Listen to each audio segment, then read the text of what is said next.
Bonjour mes petites fleurs, j'espère que vous allez bien. Aujourd'hui je voulais vous parler de l'inflammation, de ce que c'est l'inflammation, de ce qu'est une maladie inflammatoire et voilà, qu'on parle un petit peu de ça aujourd'hui.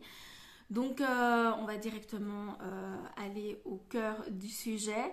Euh, L'inflammation, donc quand vous avez par exemple une coupure au niveau de votre doigt ou une écharpe, vous allez retirer le corps étranger de la plaie et vous allez désinfecter. Mais le corps lui-même va aussi activer tout un procédé pour retirer l'inflammation et pour refermer la plaie et cicatriser la plaie.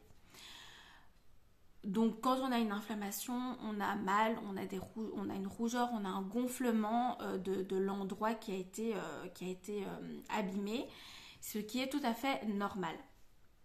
Quand on a une maladie inflammatoire, c'est un petit peu pareil dans le sens où on va avoir mal, on va avoir des douleurs, on va avoir un gonflement. Si par exemple vous avez de l'arthrose ou de l'arthrite ou quelque chose comme ça, vous allez avoir à l'endroit où vous avez de l'arthrose par exemple, vous allez avoir par moment, peut-être pas tout le temps, mais par moment en période de crise comme on appelle ça, vous allez avoir l'articulation qui va gonfler, qui va vous faire mal, qui va être rouge. Et en fait, ça c'est l'inflammation.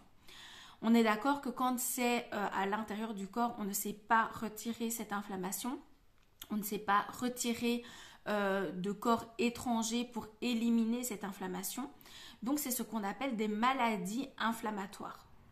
Alors ça peut être l'arthrose, l'arthrite, le psoriasis, des maladies de peau, c'est aussi des maladies inflammatoires.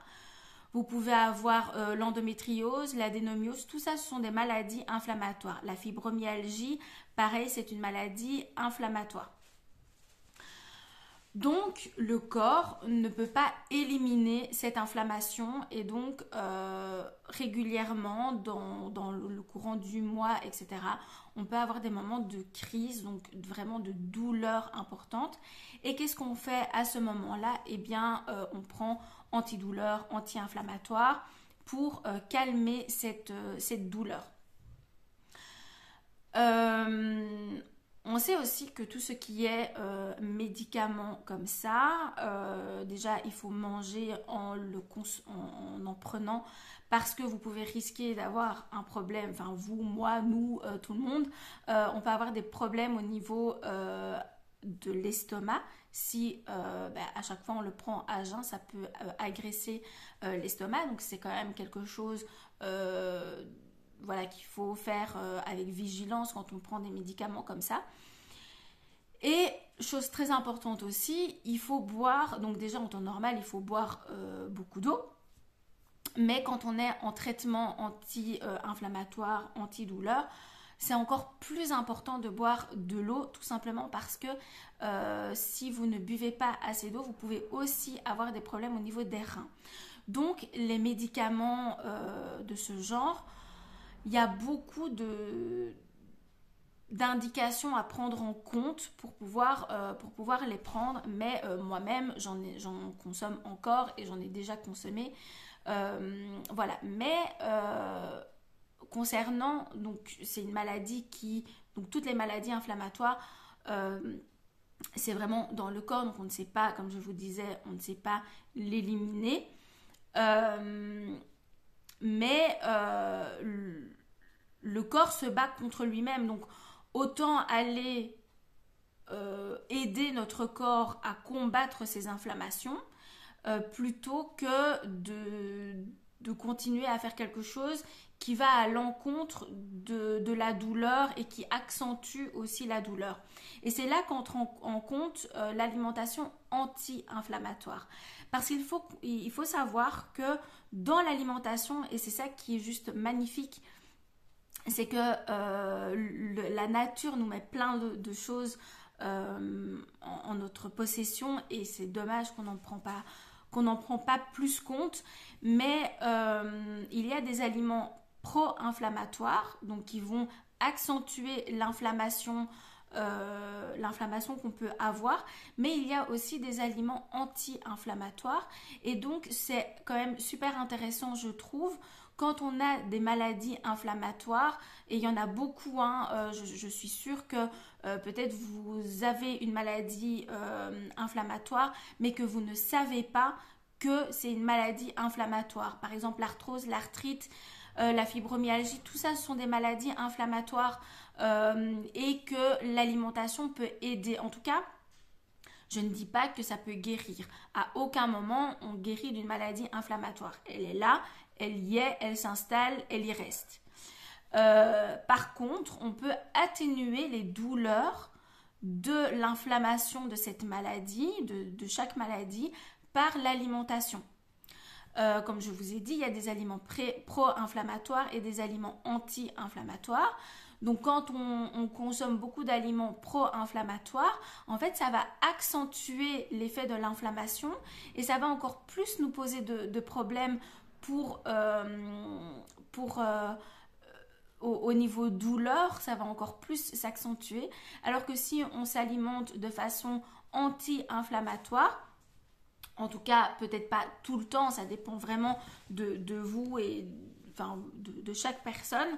Moi je suis en train de m'intéresser de plus en plus à cette alimentation et c'est super intéressant, moi j'adore. Par contre, c'est pas évident parce que l'alimentation anti-inflammatoire est très complexe, mais on en reviendra dans de prochaines vidéos. Je vous en parlerai, mais du coup, voilà, aujourd'hui, je voulais vraiment vous parler de certaines maladies inflammatoires. Il y en a encore plein d'autres.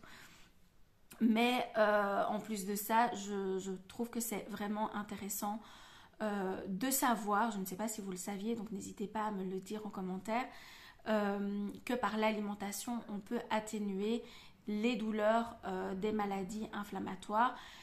Encore une fois, on ne guérit pas des maladies inflammatoires. Les antidouleurs, les anti-inflammatoires que vous prenez quand vous avez mal, à aucun moment ça va vous guérir. Qu'on soit bien d'accord avec ça, à aucun moment ça va vous guérir. L'alimentation anti-inflammatoire, c'est pareil, ça ne va pas guérir l'inflammation, ça ne va pas guérir la maladie en elle-même, mais ça va atténuer les douleurs inflammatoires qu'on peut avoir dans le corps. Donc voilà, c'était une petite vidéo quand même assez courte, je voulais juste vous dire ça. Dans une prochaine vidéo, je vous parlerai plus précisément des aliments pro-inflammatoires et anti-inflammatoires et comment un petit peu ça se passe au niveau alimentation. Mais voilà, je pense qu'aujourd'hui, savoir déjà qu'il y a moyen d'atténuer les douleurs naturellement par l'alimentation et non pas que par les médicaments. Donc comme je vous ai dit, j'en prends et j'en ai déjà pris. Là maintenant je n'en prends plus parce que j'en ai pas besoin, mais ça m'est déjà arrivé le mois passé d'en reprendre parce que j'avais trop mal et que je ne savais pas, c'était un moment où je ne savais pas me reposer. Donc voilà, c'est à des moments comme ça qu'on prend aussi quelque chose pour calmer au plus vite.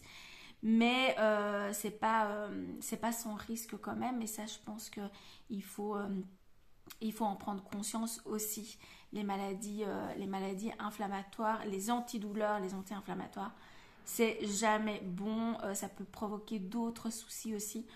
Donc voilà, n'hésitez pas à vous abonner à la chaîne, à commenter, à liker, ça permettra du coup d'être plus visible sur la plateforme et n'oubliez pas aussi d'activer les notifications, comme ça vous serez au courant dès qu'une prochaine vidéo sort.